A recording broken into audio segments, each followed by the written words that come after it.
अकोल्याच्या खदान पोलीस ठाणे हद्दीतील आदर्श कॉलनी परिसरात बुधवारी भर दिवसा झालेल्या धाडसी दरोड्याने खळबळ उडाली आहे. आदर्श कॉलनीतील सप्तशृंगी अलंकार केंद्र या सराफा दुकानात काही अज्ञात सशस्त्र आरोपींनी बंदुकीच्या धाक दाखवत प्रवेश केला आणि दुकानदार तसेच कर्मचाऱ्यांना धमकावत मोठी लूट केली. या दरम्यान प्राथमिक माहितीनुसार आरोपींनी सुमारे 250 ते 300 ग्रॅम अंदाजे सोने आणि 50 ते 60 हजार रुपयांची रोकड लंपास केल्याची शक्यता व्यक्त केली जात आहे. घटना घडल्यानंतर परिसरात एकच गोंधळ उडाला असून व्यापाऱ्यांमध्ये भीतीचे वातावरण निर्माण झाले आहे.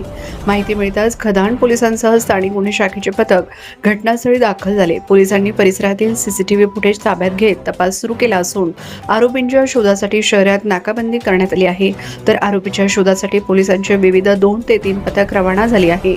भर दिवसा झालेल्या या घटनेमुळे शहराच्या सुरक्षेवर प्रश्नचिन्ह निर्माण झाले आहे.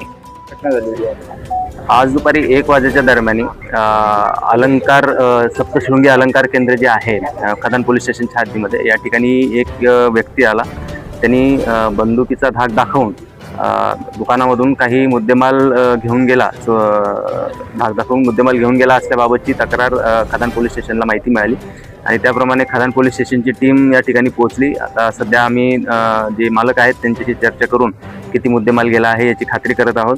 त्याचप्रमाणे आरोपीचा शोध घेण्यासाठी आम्ही खदान पोलीस स्टेशनची टीम, त्याचप्रमाणे LCBची टीम रवाना केलेली आहे. CCTV फुटेज आम्ही तपासत आहोत आणि त्याप्रमाणे आरोपीचा शोध घेत आहोत. सध्या तरी आरोपी एकच दिसतोय त्याच्यामध्ये. थँक्यू. त्यांच्या एक पिस्टल असल्याचं मालक सांगत आहेत. CCTV मधून आम्ही आता ते कन्फर्म करत आहोत. अजून मालक सांगतील, आता त्यांनी अजून आकडा सांगितला नाही. थँक्यू. आता जवळपास 1 वाजेच्या जवळपास एक अज्ञात व्यक्ती आला.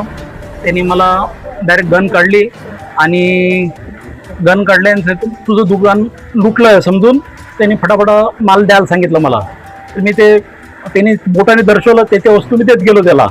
त्यांनी काही डोरले होते, गळ्यातले पेंडल वगैरे होते, लक्ष्मी हार होता, काही चेन होत्या सोन्याच्या, काही मंगळसूत्र वगैरे होते, काही चांदीचा माल गेला, काही अशा प्रकारचा सगळं माल आणि काही कॅश घेऊन गेला असा. तो बंदूक घेऊन आला होता. हां, बंदूक घेऊन आलेला होता. लोखंडाचा पाईप वगैरे होता त्याच्यात, तसं सॉलिडवाला. मारायची धमकी दिली त्यांनी मला. किती लोक होते? एकच जण, सिंगल एकच व्यक्ती होता. काही बंदूक होती, त्याच्यानंतर एक असं रॉड सारखं होतं ते पण घेऊन आला होता. हिंदी बोलणं, सुरुवात हिंदीला झाली त्याची. अंदाजे चोरी किती? आता एक अजून सध्या मी काही एवढं कॅल्क्युलेशन केलेलं नाही आहे, पण हे सगळं पाहून मग सांगू शकतो मी. सध्या काही नाही सांगता येणार. कॅश पण होती का? हो, कॅश पण जवळपास मला वाटतं 70-80 हजार रुपये अंदाजे. 70-80 हजार रुपयाची कॅश पण आहे. काही गहने वगैरे दागिने तर पूर्ण नेलेच ना त्यांनी. किती ग्राम पर्यंत? काही अंदाजे काही सांगता येत नाही. 500-600 ग्रॅम या 700 ग्रॅम बी असू शकतात, पण आज कॅल्क्युलेशन केल्यावर समजेल मला ते. तर आपलं नाव पुरं? हां, जितेंद्र भास्करराव विस्पुते.